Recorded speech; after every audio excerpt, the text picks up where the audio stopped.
Okay everyone, today I'm going to show you a very popular chord progression called the pachelbel, that's right, pachelbel chord progression. In a sense of, if we were to describe it in Roman numeral terminology, then it'd be tonic, dominant, submediant, mediant, subdominant, tonic, subdominant, and then dominant. This chord progression can be played in whatever key that you choose. I'm going to start with, today I'm going to show you the chord progression in the key of C. Okay, let's have a look.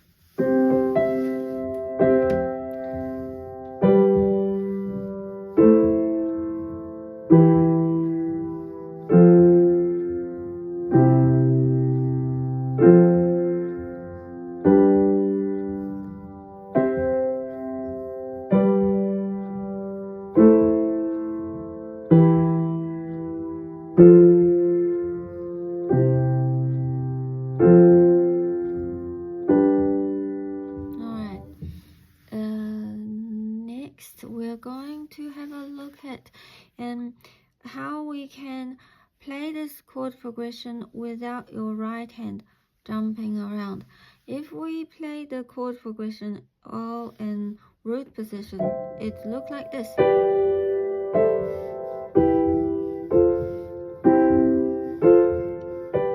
That's a lot of jumping around, and we really want to reduce that traveling.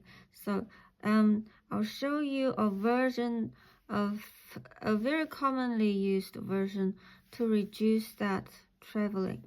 So C, we want to play C in the second inversion. We have C, E, G, G all the way in the bottom, and then G major chord, we're playing it in its root position. Okay, and A minor, again in the second inversion, A, C, E. Then when we go to E minor, we are using the root position. And F, A, C. Root position. Well, okay, let me double check.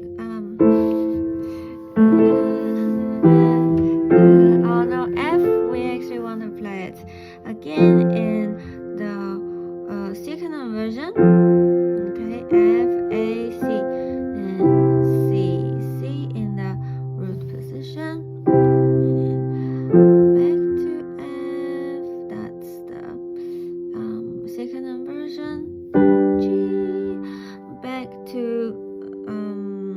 still on the second inversion, G, and then back to tonic. Here we go. All right. So follow me.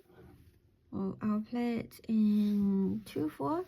So 2 counts to each chord. 1, 2, 2, go.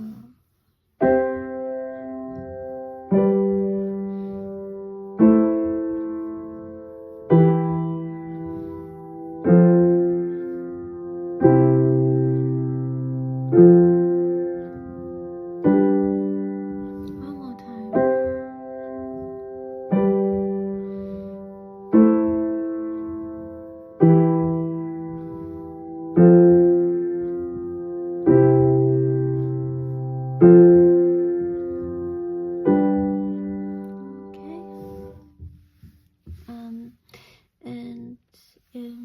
I won't show you a piece written in classical style. I'll show you quite a popular, recent pop song. Just the chorus. We'll look at the chorus. In this play-by-ear assessment. And you have a choice of going in as a soloist or as a duet or as a member of a group.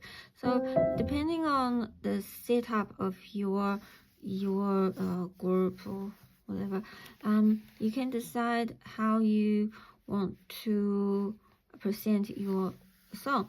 So let's say if you go in as a duet, so you can have someone doing the vocal and then another person playing the chord. Then piano players or guitar players, you don't have to worry about playing the melody because that's going to be carried by your vocalist. So you just have to play the chords, right, like that. So this song is Graduation. What's it called? Let me see. Graduation by Benny Blanco. Anyway, have not heard of the band or person. So as we go on, we remember all the times we spent together. As our lives change from whatever, we will still be friends forever. Easy.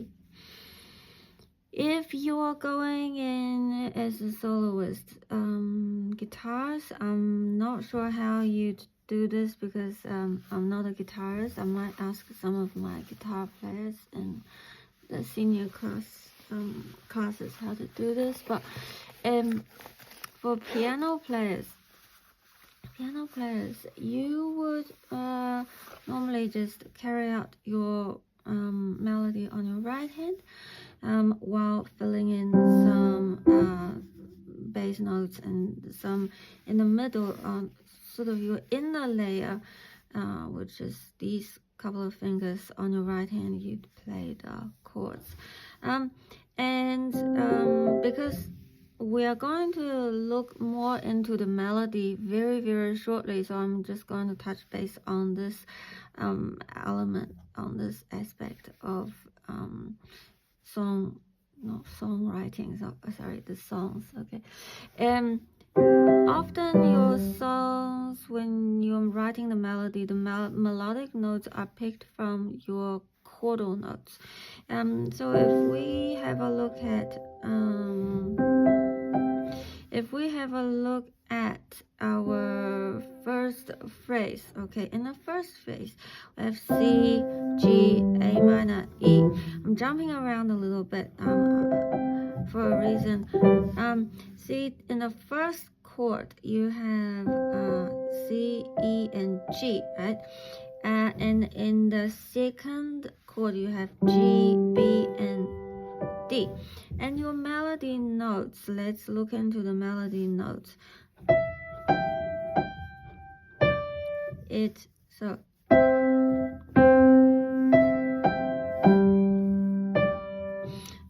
Notice that in the chord of C, we used 2 out of the 3 notes as our melody notes, E, G, E, G. And in the chord of G major, we picked the D note, 1 out of the 3 notes as our melody note, but it's still not outside of the chord note. There's nothing unpredictable about our melodic notes. Okay, so and then how are we moving next? How are we moving after this? We go now that again, that's the melody notes, and notice that C and E are the 2 notes in A minor. In A minor we have A, C, and E. So those are the two notes in A minor. So now we have moved to the fourth chord, E minor, and see how the melody is shaping. The melody is shaping like this, E and B. Now E and B are the two notes in two of the three notes in E minor. See? Because in your E minor you have E, G and B, and we have E and B in the melody notes. Alright, so far after we looked at we've gone through four chords and we looked at the first phrase. There were no non-chordal notes, which means all the melody notes came from the notes in the chords. Alright.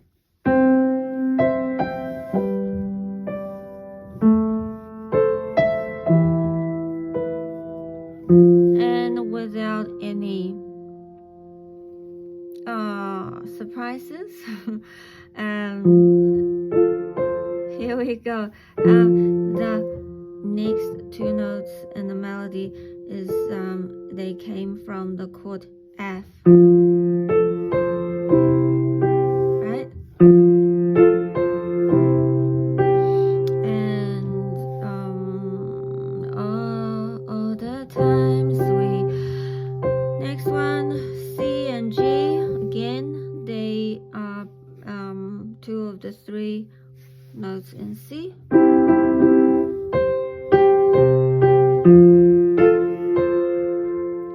A and C, they came from F. The only exception is here, spin together. C is not part of G, and here we call it either. There are two ways of looking at the note C. One way of looking at it is that it's a suspension from F, because there's a C in the F chord, and then this C note is sustained over to G, but then it's resolved to B. The second way of looking at it is a sus4 note in the G chord.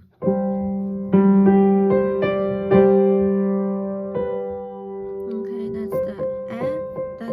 That's the fourth note, and G. Again, resolution.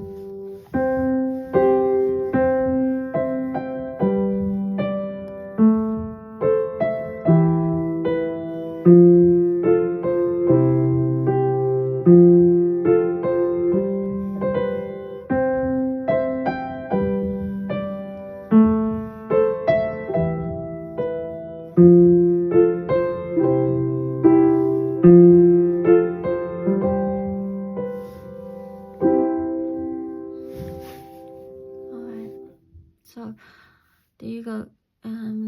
We looked at a new chord progression today, and we also looked at how we can apply the chord progressions to a song, and also we looked at how we can work out the melodic notes in a song based on the chord progression.